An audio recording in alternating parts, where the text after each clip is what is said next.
ओम शांति। मैं शांत स्वरूप आत्मा हूँ। शांति के सागर की छत्र छाया में हूँ। शांति के सागर से शांति की किरणें निरंतर मुझ में समा रही है। मुझसे निकल निकल पूरे विश्व में फैल रही है। विश्व की सर्व आत्माओं का कल्याण हो, कल्याण हो, कल्याण हो। आज 25 जून 2021 की मुरली है। बाबा ने कहा, मीठे बच्चे, इस समय तुम बाप के ऊपर बलिहार जाओ तो 21 जन्मों के लिए तुम सदा सुखी बन जाएंगे। प्रश्न है, ज्ञानी बच्चों को अपनी अवस्था ठीक रखने के लिए कौन सी आदत पक्की डालनी चाहिए? उत्तर, सवेरे सवेरे उठने की। सवेरे सवेरे उठकर बाबा की याद में बैठना, ये बहुत अच्छी धारणा है। जो बच्चे जल्दी सोते और जल्दी उठ जाते उनकी अवस्था सारे दिन ठीक रहती है। जल्दी सोते देखो। अज्ञानियों की नींद से ज्ञानी बच्चों की नींद आधी होनी चाहिए। 10 बजे सो जाओ और 2 बजे उठकर बैठो। गीत, तुझ मुझको सहारा देने वाले। ओम शांति। बच्चे सब सम्मुख बैठे हैं तो जानते हैं हम जीव आत्माएं हैं। यहाँ तो जीव आत्माएं होगी ना। जब आत्मा को शरीर नहीं है तो नंगी है, उसको अशरीरी कहा जाता है। तुम तो शरीर के साथ बैठे हो। आत्मा व परमात्मा जब तक शरीर में न आए तो बोल न सके। तुम जीव आत्माएं जानती हो। अब बाप के सम्मुख बैठे हूँ बहू जैसे 5000 वर्ष पहले सम्मुख आए थे।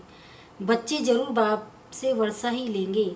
जानते हैं हम अपने परम पिता परमात्मा बेहद के बाप के सम्मुख बैठे हैं। क्यों बैठे हैं? बाप से बेहद का वर्षा लेने। जैसे स्कूल में समझते हैं हम टीचर द्वारा इंजीनियरिंग बैरिस्टर सीखते हैं, ये एम ऑब्जेक्ट रहती है। तुम बच्चे समझते हो परम पिता परमात्मा हमको ब्रह्मा के तन से बैठ राजयोग सिखलाते हैं। भगवान वाचे, ये तो बच्चों को समझाया है कि भगवान निराकार को कहा जाता है। जीव आत्माएं पुनर्जन्म जरूर लेती है। कोई भी सन्यासी से तुम पूछो मनुष्य पुनर्जन्म लेते हैं तो ऐसे नहीं कहेंगे कि नहीं लेते हैं। नहीं तो 84 लाख जन्म कैसे कहते हैं? पूछो। तुम पुनर्जन्म मानते हो, ये तो बरोबर है। आत्मा संस्कार अनुसार एक शरीर छोड़ फिर दूसरा लेती है। ऐसे कोई कोई मनुष्य 84 जन्म लेते हैं। 84 लाख जन्म की तो बात ही नहीं। फलाना जन्म जरूर बहुत अच्छा सतो प्रधान होगा, लास्ट छी छी तमो प्रधान होगा। 16 कला से फिर 14 कला 12 कला होती जाएगी। पुनर्जन्म जरूर लेते हैं। पूछना चाहिए, अच्छा परम पिता परमात्मा पुनर्जन्म लेते हैं? वह पुनर्जन्म रहित है। देखो ये पॉइंट्स बहुत सूक्ष्म है। अगर कहेंगे जन्म मरण रहित है तो फिर शिव जयंती सिद्ध नहीं होगी। कहेंगे शिव जयंती तो मनाई जाती है, समझाया जाता है, हाँ शिव जयंती है, परंतु जन्म के साथ फिर मरना जिसे कहा जाता है वो नहीं है। अगर मरे तो फिर पुनर्जन्म ले। बाप अभी पुनर्जन्म नहीं लेते। वह इस तन में एक ही बार आते हैं, बस फिर पुनर्जन्म में नहीं आते। परम पिता परमात्मा पुनर्जन्म रहित है। वह कभी सतो प्रधान से तमो प्रधान नहीं बनते हैं। आत्माएं तो सब जन्म मरण में आते हैं जाते पतित बन जाती है। फिर बाप कहते हैं पावन बनाने। सिद्ध इससे सिद्ध होता है आत्मा ही पतित होती है। आत्मा घर से पावन आती है, फिर माया पतित बना देती है। बाप तो कभी पतित नहीं बनाएंगे। बाप कभी भी बच्चों को गंदी मत नहीं दे सकते। इस समय के मनुष्य मत ही देते हैं पतित। अब पावन बाप कहते हैं कि पतित नहीं बनो, अर्थात विकार में नहीं जाओ। रावण की मत से दुख धाम बन गया, पहले सुख धाम था। ऐसे नहीं, बाप ही सुख देते हैं। नहीं, बाप कभी बच्चों को दुख की मत नहीं दे सकते। माया ही दुख देती है। उस माया पर जीत पाने से तुम जगत जीत बनते हो, परंतु माया का अर्थ नहीं समझते। वह धन को माया कह देते। कहते हैं ना, इनको माया का नशा बहुत है, परंतु माया का नशा होता नहीं। वहाँ रावण का भूत बनाकर जलाते नहीं, भूत तो दुश्मन का बनाया जाता है। रावण राज्य शुरू होता है आधा कल्प से। देह अहंकार आने से फिर और विकार आ जाते हैं। शास्त्रों में लिखा हुआ है, देवताएं वाम मार्ग में अर्थात विकारों में जाते हैं। माया के वश होने से परवश बन जाते हैं। परमत पर चलते रहते हैं। अभी तुम चलते हो श्रीमत पर। परमत माना माया की मत। श्री अर्थात श्रेष्ठ मत बाप की, वह है रावण की मत। परमत इसलिए बाप ने कहा है आसुरी संप्रदाय सब रावण की जंजीर से बंधे हुए हैं, दुखी हैं। मनुष्य ने सत्व की आयु लाखों वर्ष समझ ली है। तुम तो हिसाब बताते हो 5000 वर्ष कैसे हैं? क्राइस्ट को 2000 वर्ष हुआ, बुद्ध को 2250 वर्ष हुआ, फिर इस्लामी को 2500 वर्ष हुआ, सबको मिलाकर आधा कल्प हुआ। उनके पहले तो देवताओं का राज्य था, फिर देवताओं को लाखों वर्ष कैसे कह सकते हैं? इतने मनुष्य होते हैं फिर तो मनुष्य बहुत हो जाते हैं, इतने तो हैं नहीं।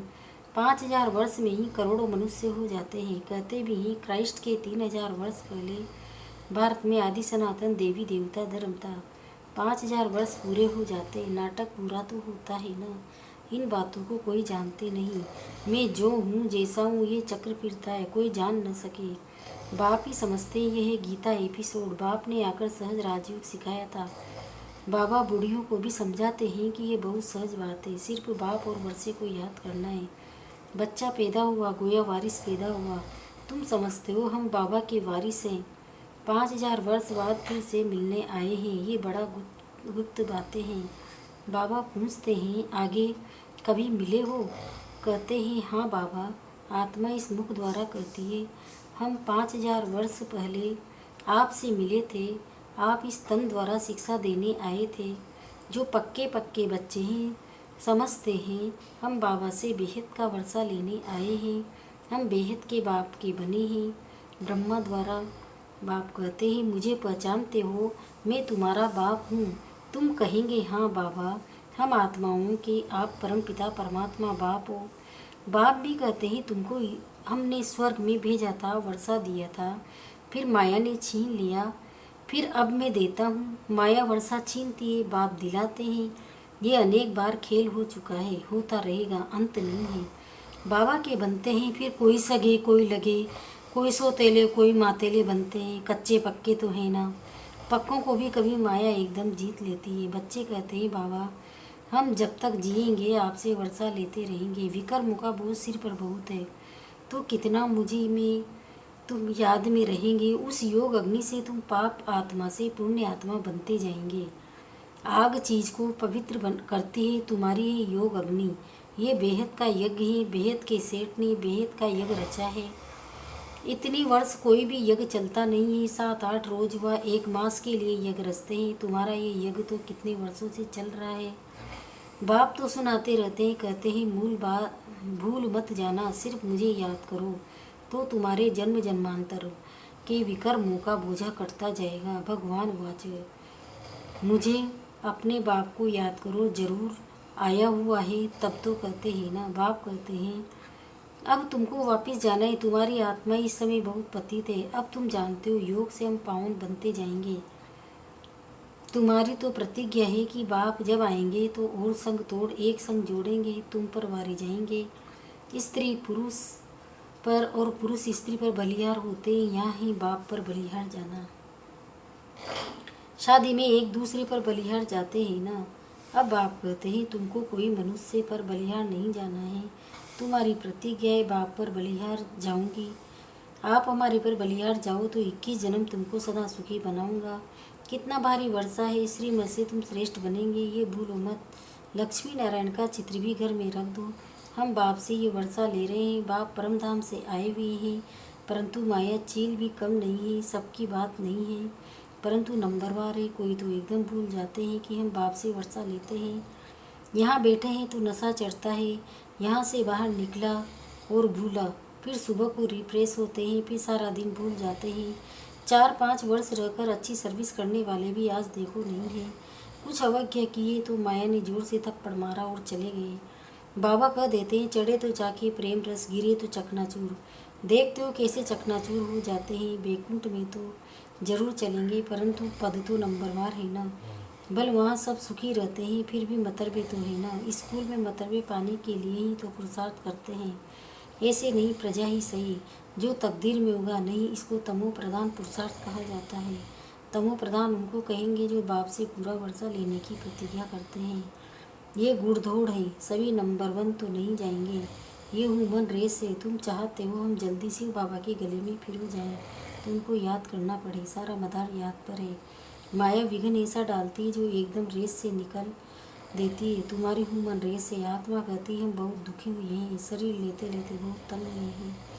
कहते हैं अब जाएं बाबा के पास। बाबा ने युक्ति तो बतलाई है। कहते हैं बाबा हम आपकी याद में ही रहेंगे, जितना टाइम निकाल सको उतना अच्छा है। गवर्नमेंट की सर्विस में भी 8 घंटा देते हो, ऐसे याद में भी 8 घंटे तो रहो। सृष्टि को स्वर्ग बनाना ये कितनी भारी सर्विस है। सिर्फ बाप को याद करो और सुखधाम को याद करो, बस ये 8 घंटा सर्विस करेंगे तो तुम पूरा वर्षा पाएंगे। ऐसे ऐसे याद करते करते तुम्हारे विकर्म विनाश होंगे। 8 घंटा इस वर्ष में दो, बाकी 16 घंटा तुम फ्री हो। जितना हो सके तुम घड़ी घड़ी याद करो। याद तो कहाँ भी बैठ कर सकते हो। सबसे अच्छा टाइम तुमको सवेरे मिलेगा। सिंधी में कहावत भी है, सवेरे सोना सवेरे उठना वही मनुष्य बड़ा गुणवान है। ये गायन भी अभी का है। बाप कहते हैं रात को जल्दी सो जाओ और फिर सवेरे सवेरे उठो। अज्ञानी लोग 8 घंटा नींद करते हैं। तुम्हारी नींद आधी होनी चाहिए, 4-5 घंटा नींद बस। तुम कर्म योगी होना। रात को 10 बजे सो जाओ, 2 बजे उठो। शिव बाबा को याद करने से तुम्हारी कमाई बहुत है। तुमको हेल्थ वेल्थ दोनों ही मिलेगी। अच्छा 2 बजे नहीं तो 3 बजे उठो, 4 बजे उठो। फर्स्ट क्लास समय वह है, शांति रहती है, सब अशरीरी बन जाते हैं। उस समय सन्नाटा बहुत होता है। अमृत वेले की याद अच्छा असर करती है। बाबा बहुत करके रात को जागते रहते हैं। सूक्ष्म सर्विस में थकावट नहीं होती, कमाई से तो खुशी होगी। तुम बच्चे सवेरे उठ अपनी अविनाशी कमाई करते रहो। अच्छा मीठे मीठे सिकिंदे बच्चों प्रति। माता पिता बाप दादा का याद प्यार और गुड मॉर्निंग। रूहानी बाप की रूहानी बच्चों को नमस्ते। हम रूहानी बच्चों की भी रूहानी माता पिता बाप दादा को याद प्यार गुड मॉर्निंग, नमस्ते नमस्ते नमस्ते। शुक्रिया बाबा, शुक्रिया आपका पद्मा पदम, शुक्रिया। धारणा के लिए मुख्य सहारे पहला है 21 जन्म सदा सुखी बनने के लिए एक बाप पर पूरा पूरा बलियार जाना है। सीमा से श्रेष्ठ बनना है। मत व परमत को त्याग देना है। कोई अवज्ञा नहीं करनी है। सवेरे सवेरे उठकर याद में बैठ कमाई करनी है। सृष्टि को स्वर्ग बनाने की सर्विस कम से कम 8 घंटा जरूर करनी है। वरदान देह के भान को अर्पण कर समर्पण होने वाले योग युक्त बंधन मुक्त भव। जो देह अभिमान को अर्पण करता है उसका हर कर्म दर्पण बन जाता है। जैसे कोई चीज़ अर्पण की जाती है तो वो अर्पण की हुई चीज़ अपनी नहीं समझी जाती है। तो देह के भान को भी अर्पण करने से जब अपनापन मिट जाता है तो लगाव भी मिट जाता है। उसे ही संपूर्ण समर्पण कहा जाता है। ऐसे समर्पण होने वाले सदा योग युक्त बंधन मुक्त होते हैं। उनका हर संकल्प हर कर्म युक्ति युक्त होता है। स्लोगन सर्वशक्तिमान को साथी बना लो तो सफलता आपके चरणों में आ जाएगी। ओम शांति। ओम